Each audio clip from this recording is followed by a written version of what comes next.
you said that when you are composing for video, for film, or you are then constrained with scenes, you have to be tied to the scene. The maximum you can do is a leitmotif for the whole composition and such. But when you are composing a song, you have the complete freedom to take the words and compose any kind. You take the lyrics and then you have a free field to do whatever you like. Yes, yes. Because more or less, you know, when you compose for movies, you're bound by time. Yeah. But in video, composing for video, it's because it is the drama is something like, for example, say from 13 to 30 series. Yes. Episodes. Episodes, yes. Which means that you can never tell when they are going to use this music, this piece of music, this particular piece of music. Yes. I mean, for example, you made a sad piece. You don't know, are they going to play it when the hero's mother dies, or when his father dies, or when both of them die, or when what? When? So you make a sort of a circular music, a music that they play it anywhere it goes, as long as it's expressing the scene. For example, is a melancholic piece of music, okay, and the scene is sad or rather pathetic a little bit. So they play this. How scene. do you visualize the scenes, Ammar? When you're commissioned to write the music for a serial, where do you begin? For the movies, again, it's something different, because for the movies we used to sit in front of the Maviola, and now in front of the computer. We see the film and we agree on certain points, that these are the points in which we are going to play music here, to write music for this specific moment, to condense this specific moment. So we see the time. I mean, for example, sometimes it's 30 seconds, sometimes it's 1 minute 30 seconds, sometimes it's anything. I mean, but you must abide by the time. No, you must, yes. Yes, You're constrained by that. Exactly, you're constrained by the time. By the time. Yes. In video, it's something different. I read the whole work. I take the scenario, I take the dialogue, I read them, and then we sit together. And we decide what needs, how the plan of the music plan, what we can call the music plan. I mean, the sound design. Really. Yes, no, the music. It's not the sound, because the sound design is something. For example, they are in the countryside. You must hear some cocks, some chickens, some buffaloes. Some cows. Yes. This is the soundtrack. But the music track is something different. The music track is the music you're going to hear in certain points, in certain scenes. So we decide together what scenes, how do we want the plan to be? I mean, is it a plot and subplots? Is it a main plot and have some subplots around it, or it is just a main plot with one hero, and the others are some very minor stars hovering around the big one, the centralized one. So we decide together what to do, and then I start writing the music as a total. We don't take them scene by scene. We take them the totality of the job. A whole bundle. A whole bundle, yes. Yes, exactly. All right, let's concentrate now on the creative process, like writing, like painting, like music is also, when you are composing, this is a creative process par excellence. Where does it begin with Ammar? Where does the flash come and say, this is the sound? Nobody can tell you, Islam. I can't tell you. Give me examples of situations that you For faced. example, yes. I remember The Innocent, El-Sherei. El-Sherei, yes. Which is one of my best films that I wrote music to. I mean, this film, when I saw it and we measured it, measured it is a word of the profession of writing to music, yes. writing music to the films. Yes. Yes, we measured the film. That is, we took the measurements of every part in which we are going to put music, on which we are going to put music. So after measuring the film, I stayed for 6 whole months with no single musical notation. 6 months? Really 6 months. And I felt very, very shy about it. I felt, you know, it's bad. So I called late Atif al-Tayyib. I told him, I can't do it. I like the film, that's why I can't do it. I can't find the music that I feel is suitable for the film. Were you overwhelmed by the film? Yes, I really was, yes. Yes. He said, okay, I'll not complete the film. I'll not finish it. I don't want to change you. I will not change you. We are going to wait for you. I felt really, really ashamed about it. I felt very, very, you know, this is not professional. How do you say I can't do it? Yes. Anyway, I was playing dominoes one evening. Yes. With my friends. Yes. It was 3 o'clock in the morning. I was playing dominoes, and then I said, the innocent, it came, the innocent, and I left. الدم اللي في ايديا اللي ينده عليا ويقول لي قتلت مين يا انسان تفرق السجان ازاي من السجين. It's almost like trying to remember somebody's name and then it suddenly comes in a flash, the name. Oh, really? It's like this, yes. It's like this. Sometimes, you know, it's even a name of one of your best friends. Yes. And you find, I don't remember. I used to call him by this name, you know. I used to say, Farouk, yes, Farouk. That's yes. how it happened. Yes, exactly. Tell me, what kind of a person is Ammar El-Sherei to live with when you're composing? Are you a difficult person, or we don't have your wife here to vouch, but what can you say about that? What kind of a person? Are you an impossible person to live with when you're composing? No, not at all, not at all. I don't feel what is around me. I don't really care what is around me. You know, for example, maybe somebody is quarreling with somebody, and I don't care. I don't care even to say, "Oh, please be quiet. Please do anything." No, I'm living the moment. I'm totally unified with the moment. You are completely immersed in a world of sound. Yes, really. Exactly. With not the world of sound, the world of my thoughts, my creation. Yes, which are eventually going to become it is sound. It's going to be sound. Exactly, yes, it's going to be sound. Yes.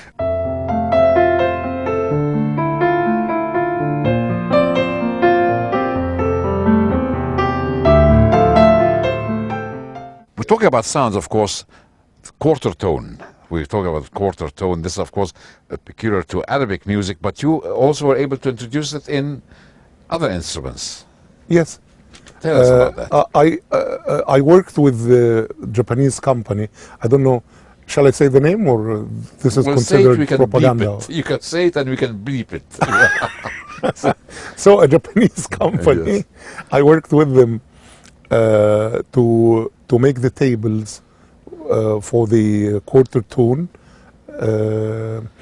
I mean, it all started when they transferred the key to the keyboard stage. I mean, when they started to make music run by a microprocessor. At that time, everything was possible. Actually, it is possible to tell the computer that, for example, I want the E flat to be. So I want the E note to go down for a quarter tone, yes. Or for 3/4 tones, yes. Actually. Yes. I want it to go down for half tone. I want it to, I mean, you give it a table and the computer, the microprocessor is going to carry it out. Yes. So that's what I did. The Japanese came here and we sat together for 6 months almost, creating the tables and creating the memory locations for the microprocessors of this company to deal with the quarter tone. And then we discovered that 3/4 tones, or what we call what we used to call as quarter tone, for example, in Egypt is different than in Turkey, and in Turkey is different than in Iran, and in Iran is different than in Tunisia. So we made what we may call the moving table. That is to say, we told the microprocessor that, for example, we want this to move 50% up, 15% up and 15% down, and left it to the user to decide what to choose. Right. I mean, how to put his quarter tone. Yes. This was a very new step, and actually this is responsible of all the rubbish we are listening to now. That's right. Thank you very much. Now, we said musician, composer, singer. You had a brief experience, career as a singer. In fact, that film that took you such a long time to find the music. Tell us about, why did you not continue a career As a singer? As a singer, yes. I never sang deliberately. I mean, it was always a dilemma that make me sing. Yeah.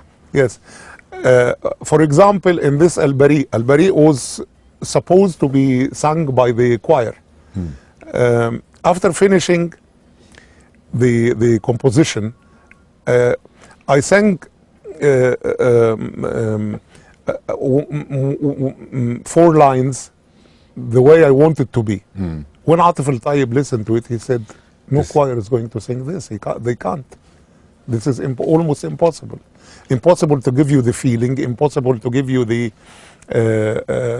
variety, impossible to play all these different separate lines. قلبي اللي كان بريء بريء زي الطير الطليق بريء ازاي ضلت عيونه لما شاف الطريق يا عيون بريئة من بدل الحقيقة يا عيون بريئة من بدل الحقيقة ومين قلب المعاني قدام عيني في دقيقة.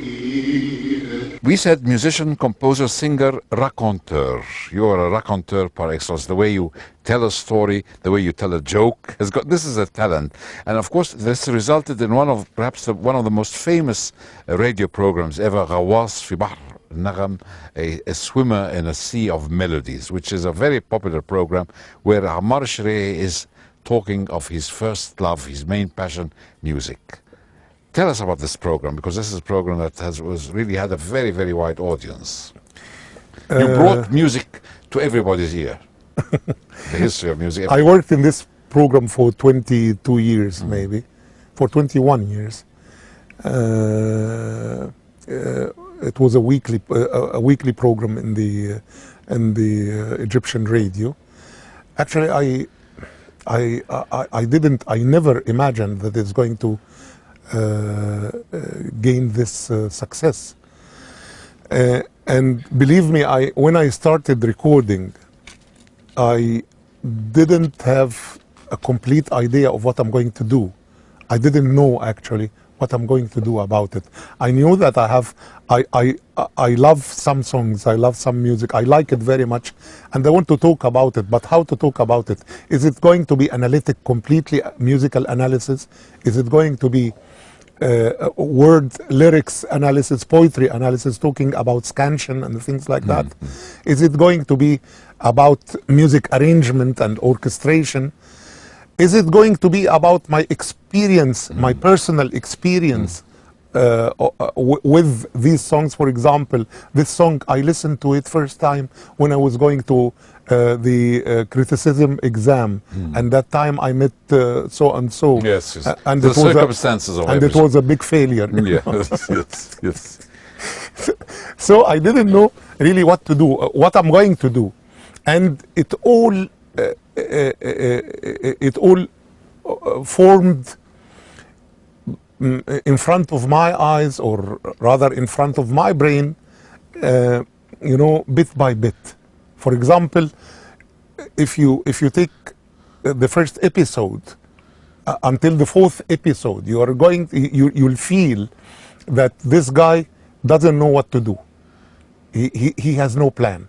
From the fifth episode, it was lighted in my mind. I saw it. You saw the path. You saw the right way. Exactly. You saw the right way. And It was a mingle between Yes. analytic analysis, music analysis, and lyrics analysis.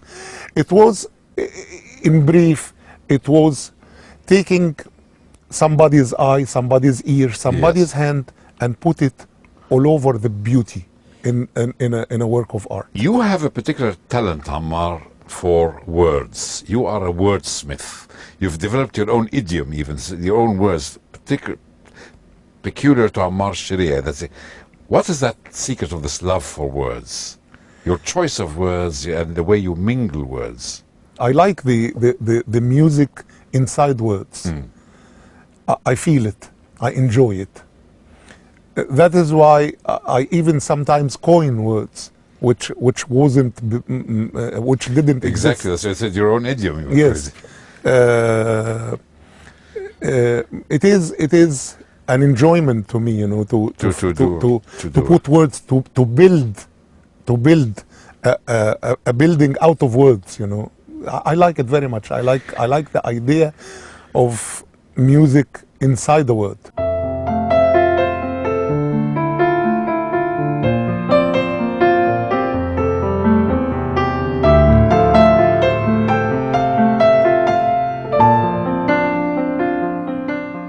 If I ask you, Ammar, of course you've gone through a very long journey, ربنا يديك طول العمر, and to continue this magnificent.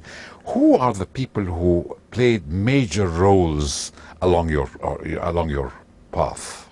Because you can point them out. It Lots starts of with your people, mother, of course, singing. Oh and yes, that. lots of people, you know, they helped me and worked with me and affected me actually. For example, my relationship with Master Abdul Wahab, Yes. my relationship with masters like Kamal al-Tawil, Muhammad al-Mugi, Baligh Hamdi, which were really very, very powerful relations.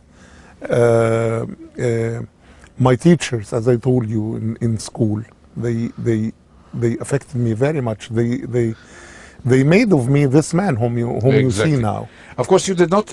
Perhaps because of time, you did not have the chance to compose for Kulthum. There was not. No. I saw her once, you know, in my life. You were still young at that time. No.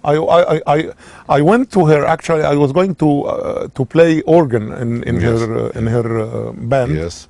in her orchestra, but unfortunately, the organ was stolen. Oh, so Yes, really. Which made it A really- taxi driver took it away, and unfortunately, I didn't play with her. You are a person, Ammar, who one gets the impression when you see your whole countenance is somebody who's having a great deal of fun with life. Life is fun. What you're doing is fun. What you're thinking is fun. Your relationships are fun.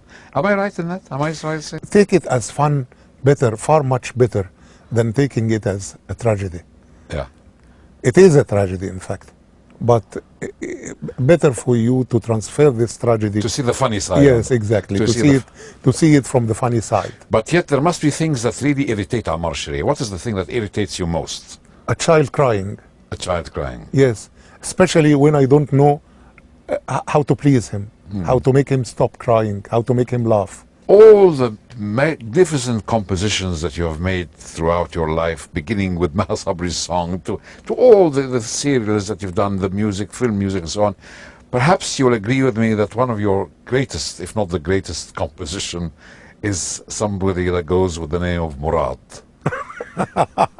No, it's not my own. Well, I mean, yes. I'm not the only composer in You're Murad. but I'm afraid your co-composer is not with us. But certainly she had a very big role to play in the composition of Murad.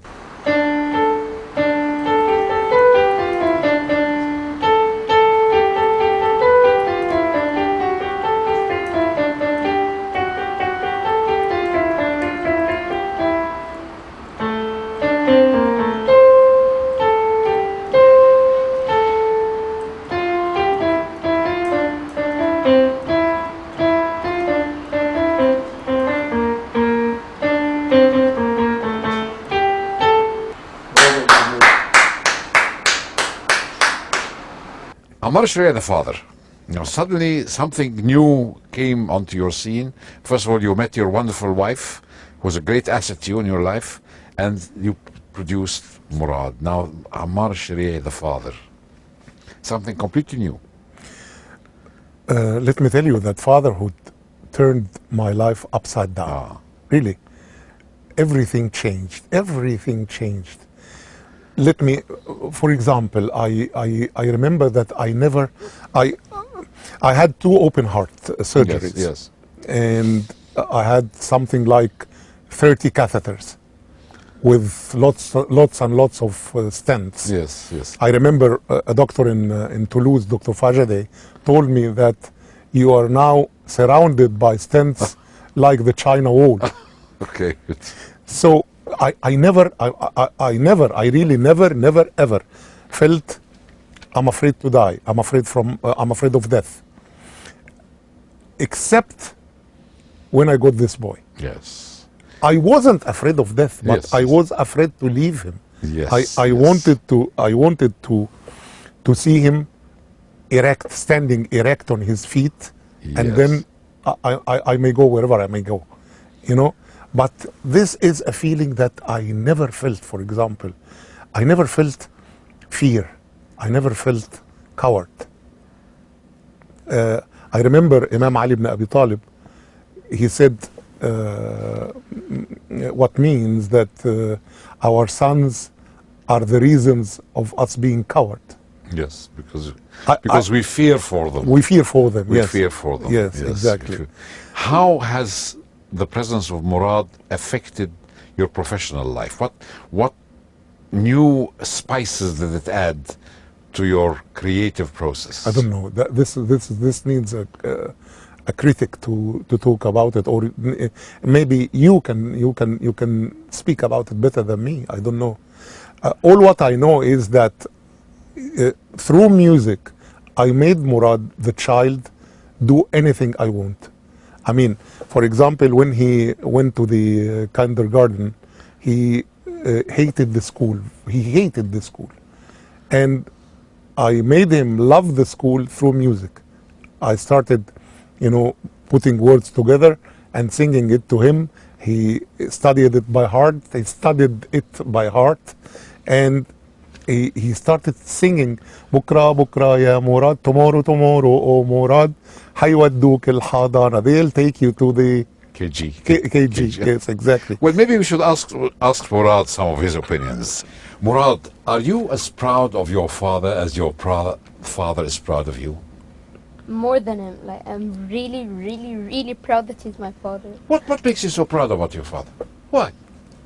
Of what he is. A great composer, a great father, teaches me lots of things. For example, the piano. He taught me chess. Mm-hmm. He taught you chess. You know that your father plays chess on the internet. That's one of the things he used to do. So he taught you a lot of things. Yes. He says a very important thing now, that you changed his life. You changed his life completely. Your mother and father, you are the central pillar of their life now. How do you feel? Isn't that a very big responsibility for a young 13-year-old? I know that you're going to be 13 now. Isn't that a big responsibility for somebody who's young? Yes, I mean, I always try not to make them feel sad or... Are you never a naughty boy? No. Never? I try not to be. Okay, that's more honest. You try, but not always successful, not every time. I try to do things to please them and to get good grades. You get good grades. That's very important. Yeah. But are you a pillar? Uncle Islam said that you're the central pillar. Central pillar of Are you a life. pillar? Mommy and daddy's life. Are you? I think he should answer that. Okay, right. What is a central pillar? What do you call it? Do you call it a metaphor, right? Yes, Oh. it's like It's like what? the object that's like holding the whole building. like, Holding whole- the structure. Opa. That's right. You got it right. Absolutely right. Well, of course, we don't have enough time to peel every layer that we promised to peel, but I think we've got sufficient insight to find out who Ammar is and what he has. One final question. We are living today in an anxious world, in a world that is unsatisfied, a lot of unsatisfied. There are no smiles on the face of people. What do you say to these people who do not have a smile? How can we regain the smile? What do you say? It's just the smile is going to be regained automatically if they find any hope in this life. If they find that they can live well, that they can, their sons, their children are going to get a shining future. If the education changes, if we regain our place that we deserve in our nation and our world, I mean, try to solve their problems, they are going to smile. What message would you give them from your heart, from Ammar's heart to the young? I say to them, I love you all, and I don't want you to despair. Your country is great, and it deserves far much better than what is happening now. And this will not be achieved except by your effort, by your own hands. Nobody is going to solve your problems except you. I think you'll agree with me that Ammar El-Sherei is indeed a star amongst us.